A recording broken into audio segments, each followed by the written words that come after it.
Welcome to Kenton's videos. Enjoy the video. You're starting by getting a reliable hardware connection. Plug the USB or MIDI DIN cable into your interface and power it on. Once the Mac recognizes it, open Logic Pro. In the menu, choose Logic Pro, then control surfaces and setup so Logic can talk to your device. Next, go to Preferences, select MIDI, and confirm the input device appears and is enabled. These steps make sure Logic lists the interface and can receive MIDI, which is essential before routing tracks. Once done with device setup, create a software instrument track using Command-Option-S so you have a target for incoming notes. In the track inspector, set the MIDI input to your interface and choose the desired MIDI channel.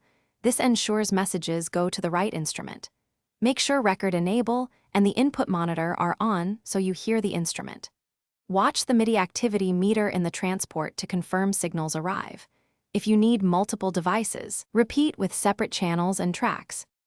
To finish, map any hardware controls you want to use with Smart Controls or Logic's controller assignments so performance parameters respond. Save your project as a template to preserve routing and mappings for future sessions. If audio or MIDI doesn't play back, first confirm cables and power, then verify the MIDI channel and device are selected in the track inspector. Also toggle MIDI through and relaunch Logic if needed. These quick checks solve most connectivity hiccups without deep. Thanks for watching. Consider subscribing if we helped you.